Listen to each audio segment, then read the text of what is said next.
Hello friends, this is Archana. Welcome to my class Archana Economica.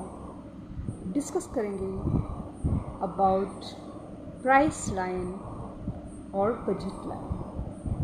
This is most important topic for your syllabus. So let's start. Budget रेखा, कीमत रेखा, price line और budget line उपभोक्ता की आय तथा दो वस्तुओं की कीमतों के दिए जाने पर कीमत रेखा का प्रत्येक बिंदु दो वस्तुओं के ऐसे संयोग को प्रकट करता है जिसे उपभोक्ता क्रय कर सकता है। कीमत रेखा का ढाल आय PY अपॉन PX। कीमत रेखा का ढाल equal to I upon PY, I upon oblique I upon PX, जहाँ PX PY क्रमशः वस्तु X और Y की कीमतें हैं एवं ऋणात्मक चिन्ह कीमत रेखा के ऋणात्मक ढाल को सूचित करता है। यहाँ देखिए इक्वल का साइन लगा के माइनस का साइन लगाया हुआ है, minus PX upon minus PY upon PX, ठीक है ना। तो ये PX अपॉन PY के सामने माइनस का साइन लगाया। माइनस का साइन ये बताता है कि प्राइस लाइन का ढाल जो है ऋणात्मक होता है, ओके, डाउन स्लोप होता है। इस प्रकार कीमत रेखा का ढाल दो वस्तुओं X तथा Y के कीमत अनुपात को बताता है। X और Y के कीमत रेशियो को बताता है, अनुपात को बताता है। जब तक वस्तु की कीमतों में परिवर्तन नहीं होगा, PX अपॉन PY एक स्थिर लागत, एक स्थिर राशि होगी जो कीमत रेखा के ढाल को अपरिवर्तित करेगी। ओके, सी यहाँ देखिए आप y axis and x axis. y axis पर y वस्तु है और x एक्सिस पर x वस्तु। सी ओके, अब इसको हम कीमत रेखा को देखो R1 S1, then R2 S2 and R3 S3 से हम प्रदर्शित कर सकते हैं। कीमत रेखा के परिवर्तन, कीमत रेखा में जो चेंजिंग होती है बेटा, वो कितने प्रकार से चेंजिंग हो सकती है? 3 प्रकार से। फर्स्ट देखिए, केवल आय परिवर्तन हो जबकि वस्तु की कीमत स्थिर रहे। सबसे पहले आय में चेंजिंग हो, आपके इनकम में चेंजिंग हो, लेकिन प्राइस उसका एज इट इज़ रहे, ठीक है। जैसे पार्ले जी का बिस्किट आप खरीदते हो, आपका सैलरी जब 20,000 था तब भी आप पार्ले जी खरीदते थे 5 रुपीज़ में। सपोज़ कीजिए नेक्स्ट मंथ आपकी सैलरी, आपका प्रमोशन हो गया, कुछ भी हो गया, आपकी सैलरी 40,000 हो गया, लेकिन पार्ले जी का जो 5 रुपीज़ का बिस्किट है, this is for example only, okay, तो उसका जो प्राइस है वो 5 रुपीज़ ही है। पहली कंडीशन तो ये हो गई, मतलब इनकम में तो चेंजिंग होती है जबकि प्राइस सेम होता है। सेकेंड कंडीशन क्या है बेटा? यदि आय तथा Y वस्तु की कीमत यानी PY स्थिर रहे तथा X वस्तु की कीमत यानी PX में परिवर्तन हो, ठीक। थर्ड कंडीशन क्या होती है? यदि आय तथा X वस्तु की कीमत PX स्थिर हो तथा Y वस्तु की कीमत यानी PY में चेंजिंग हो। यहाँ देखिए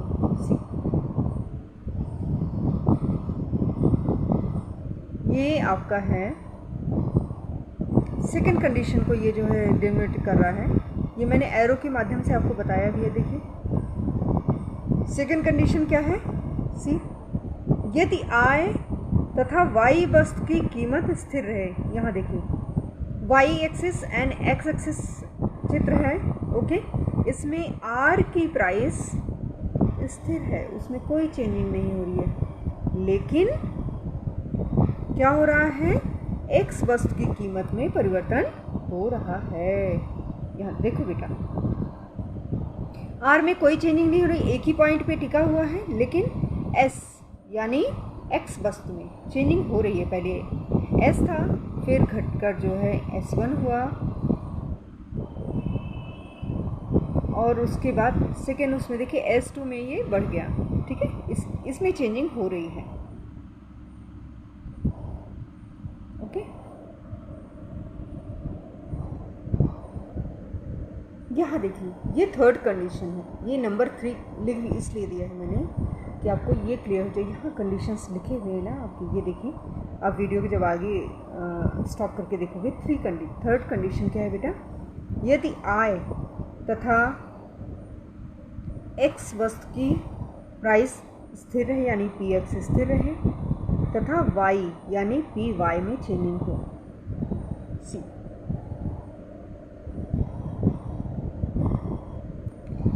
देखो, वस्तु एक्स एक्सिस पर वस्तु एक्स दिखाया जाता है, वाई एक्सिस पर वाई वस्तु दिखाया गया है। अब वाई वस्तु में तो चेंजिंग हो रही है, ओके, लेकिन एक्स के प्राइस में कोई चेंजिंग नहीं हो रही है। सी, ये थर्ड कंडीशन को फॉलो कर रहा है। अब देखिए, उपभोक्ता का संतुलन, उपभोक्ता संतुलित रहता है किस कंडीशन में, ये पूछा जा रहा है। तो इसको हम थोड़ा we have to understand consumer equilibrium.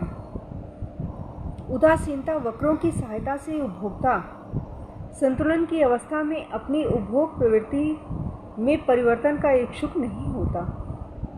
एक उपभोक्ता संतुलन की अवस्था में तब होता है जबकि वह अपनी सीमित आय की सहायता से उपभोग की वस्तुएं खरीदकर उनसे अधिकतम संतुष्टि प्राप्त करता है। उपभोक्ता संतुलन को उपभोक्ता की आय और वस्तु की कीमतें प्रभावित करती हैं। बट ऑब्वियस है, आपकी सैलरी और जब आप कोई प्रोडक्ट खरीदने जा रहे हो तो उसका प्राइस, दो ही चीज़ तो इफेक्ट डालेगा। उदासीनता वक्र विश्लेषण में उपभोक्ता संतुलन की शर्तें कौन कौन सी हैं? तो प्रमुख शर्तें हैं। फर्स्ट, उदासीनता वक्र कीमत रेखा को स्पर्श करे, प्राइस लाइन को जो है उदासीनता वक्र टच करना चाहिए। ओके,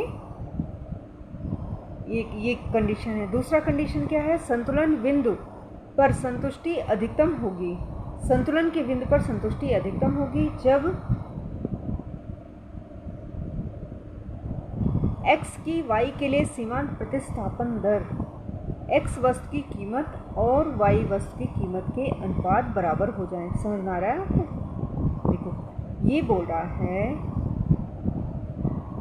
जो सेटिस्फेक्शन का पॉइंट होता है ना, उस पर सेटिस्फेक्शन मैक्सिमम तब होगा जब x की y के लिए सीमांत प्रतिस्थापन दर x की कीमत और y की कीमत के अनुपात के बराबर हो।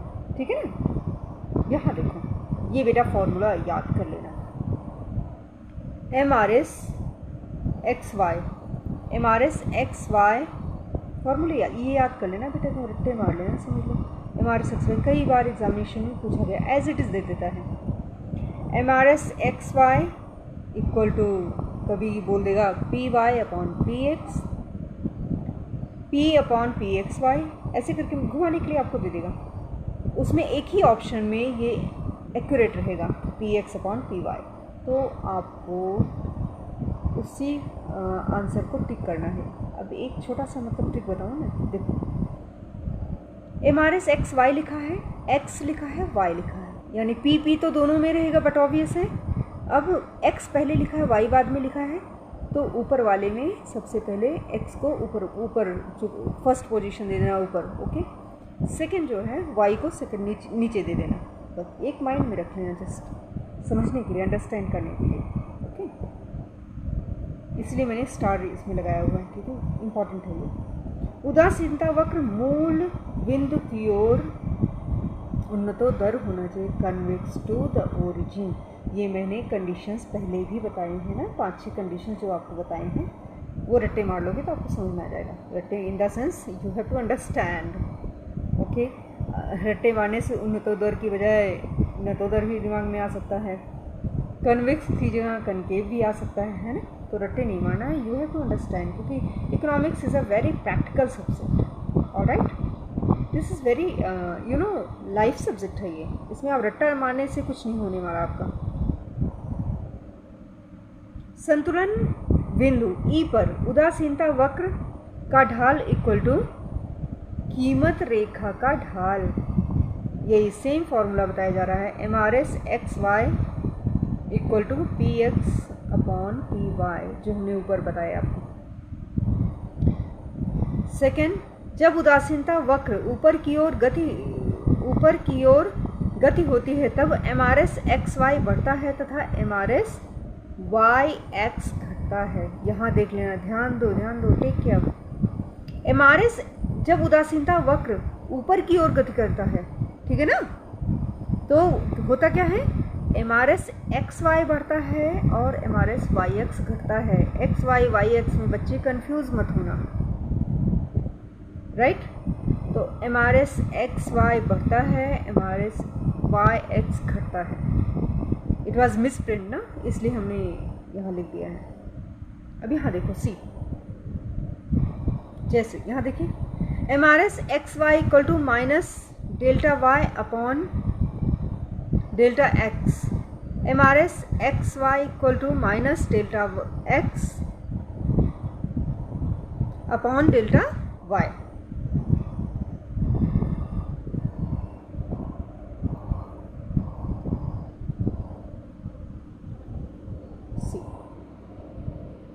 आगे बढ़ते हैं। ये देखिए उपरोक्त संतुलन बिंदु, ये देखिए see, X axis Y axis, Y axis पर वाई वस्तु है, एक्स एक्सिस पर एक्स वस्तु है, और डिफरेंट इंडिफरेंस कर्व के माध्यम से हम जो है बताते हैं। अब यहाँ देखिए IC3, आप ध्यान से देखिए बच्चे, IC3 को, IC3 Y1 और X1 पॉइंट जिस बिंदु को टच करते हैं, ये पॉइंट कौन सा है, E। सी, मैं आपको थोड़ा सा इंडिकेट करके बताती हूँ। यहाँ देखिए सी, देखो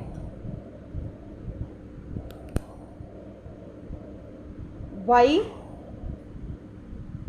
एंड X ई बिंदु पर एक दूसरे को टच करते हैं, यही कंज्यूमर का सेटिस्फेक्शन पॉइंट होगा, ठीक है ना। अब इसमें देखो कौन कौन सी चीज़ें मैंने एज आई टोल्ड यू कि कंज्यूमर की इनकम और जो है प्राइस का इफेक्ट पड़ता है, पहले ही मैंने आपको बताया। यही चीज़ें वी हैव टू अंडरस्टैंड, थोड़ा समझना पड़ेगा हमें। देखिए income effect, these topics are most important, very very very important. So आप थोड़ा सा केयर करके आप you have to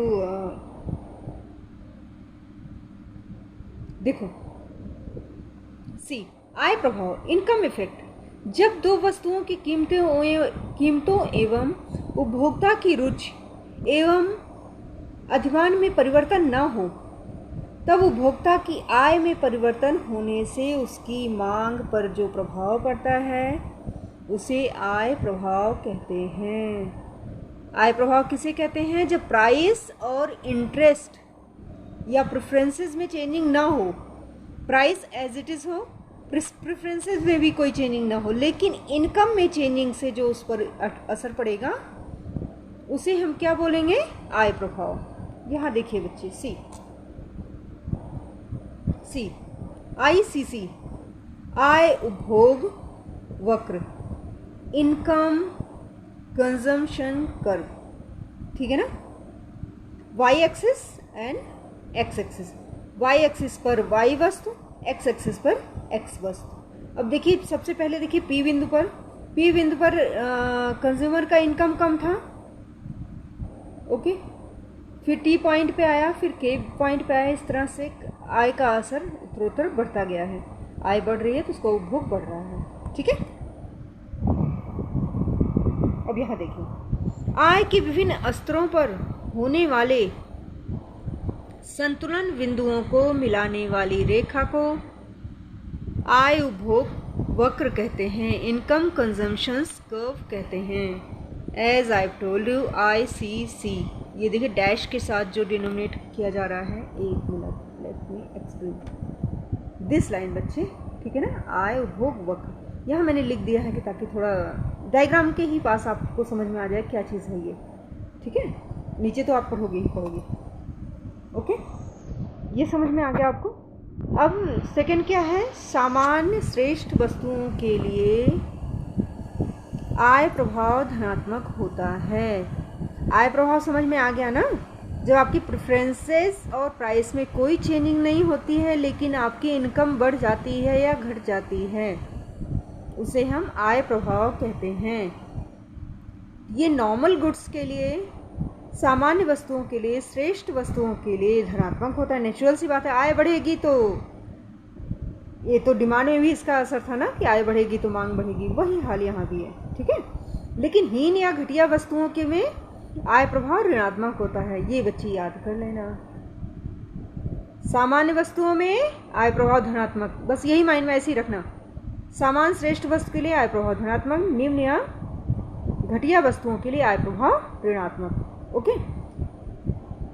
second, next, वस्तुओं की प्रकृति के आधार पर 5 प्रकार के आय उपभोग वक्र यानी ICC रेखाएं खींची जा सकती हैं, जो कि इस प्रकार हैं। अब देखो बेटे, यहाँ हम श्रेष्ठ वस्तु के लिए, ये मैंने यहाँ सामान्य वस्तु भी लिख दिया है, यानी श्रेष्ठ और सामान्य, इसमें कंफ्यूज मत होना। कभी अगर कभी सामान्य वस्तु इसने लिख दिया तो आप माइंड में ये मत बोलना बेटा कि हमने श्रेष्ठ वस्तु पढ़ा था, दोनों एक ही चीज़ है।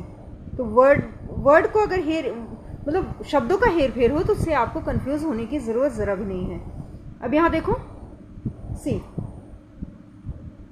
एक्स एक्सिस, वाई एक्सिस, ये सामान्य वस्तुओं के मामले में है, x माइनस वाई, ठीक है ना।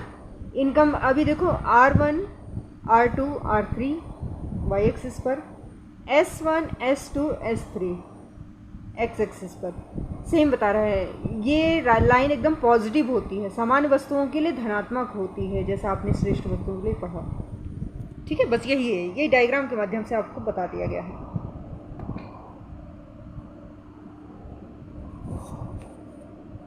नेक्स्ट,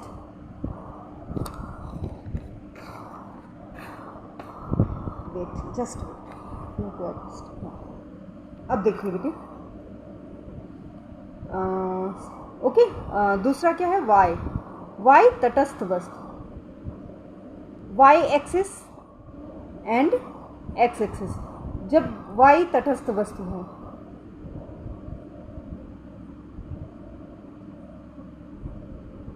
यहाँ देखो बेटा,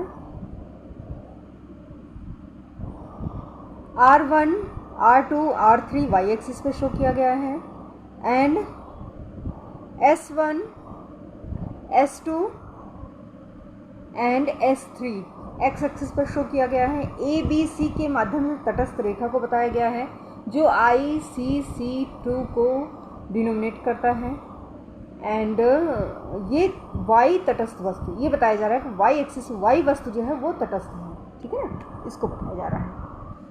फिर सेकंड क्या है बेटा, नेक्स्ट, एक्स तटस्थ वस्तु। अभी इसको विल एक्सप्लेन, थोड़ा सा पहले डायग्राम थोड़ा सा देखो, ओके। यहाँ ऊपर आपने देखा वाई तटस्थ वस्तु एंड नीचे देखा आपने एक्स तटस्थ वस्तु। अब यहाँ ध्यान से देखना बेटा, ये बता रहा है एक्स वस्तुएं तटस्थ हैं, ठीक है। X axis and Y axis, Y axis पर वाई वस्तु को दिखाया गया है, एक्स एक्सिस पर एक्स वस्तु को। इसमें ABC के माध्यम से ICC3 लाइंस बताए गए हैं, ठीक है।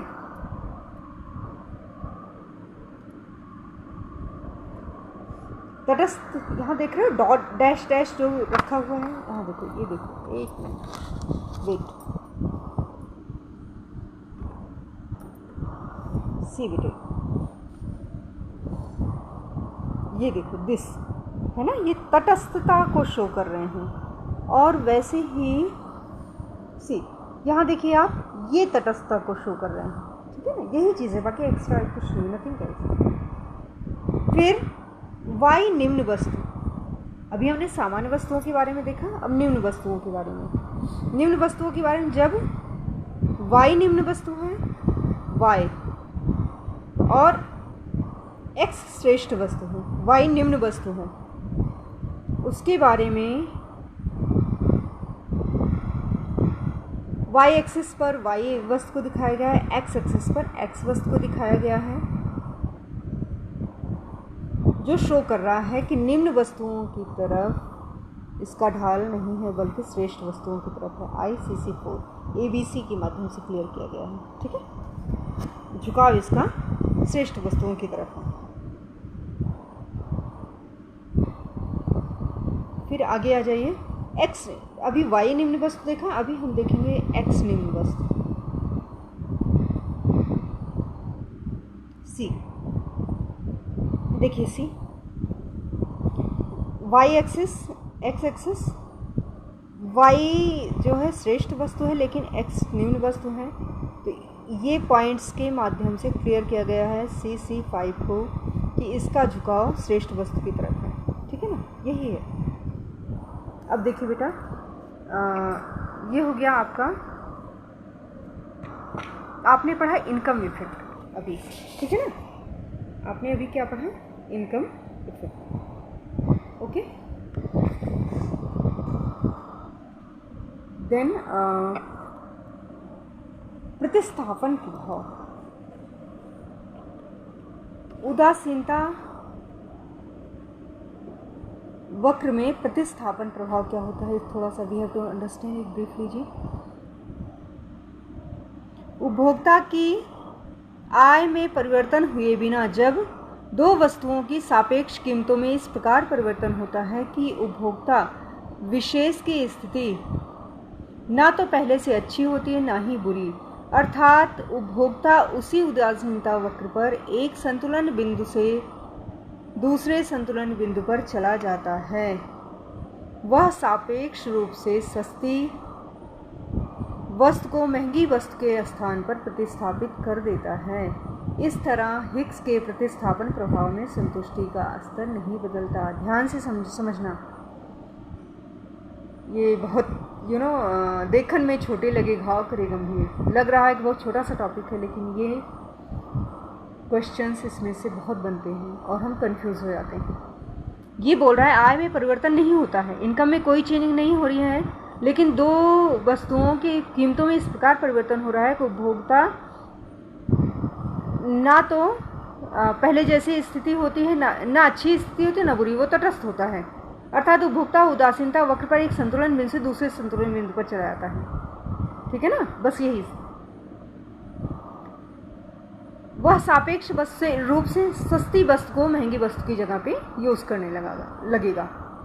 भाई कॉफ़ी अगर महंगी हो गई तो हम चाय पीना शुरू कर देंगे, अगर चाय का प्राइस बढ़ गया तो हम कॉफ़ी पी लेंगे, सब्स्टिट्यूट, ओके बेटे। तो ये हो गया आपका, अभी हमने डिस्कस किया अबाउट आय प्रभाव, प्रतिस्थापन प्रभाव एंड उदासीनता के डिफरेंट कंडीशंस एंड सबके बारे में। नेक्स्ट वीडियो में एज आई टोल्ड यू कि 26-27 मिनट से बड़ा वीडियो बनाती हूँ तो अपलोड होने में काफ़ी प्रॉब्लम आती है, तो we will discuss about in our next video about प्रतिस्थापन से संबंधित कुछ बिंदु जो होते हैं उनको देखेंगे। Then we will study about कीमत प्रभाव, आगे चल के देखेंगे नेक्स्ट वीडियो में। सो डियर, मिलते हैं, विल सी नेक्स्ट वीडियो में। तब तक के लिए bye bye, see you, take care, have a nice day.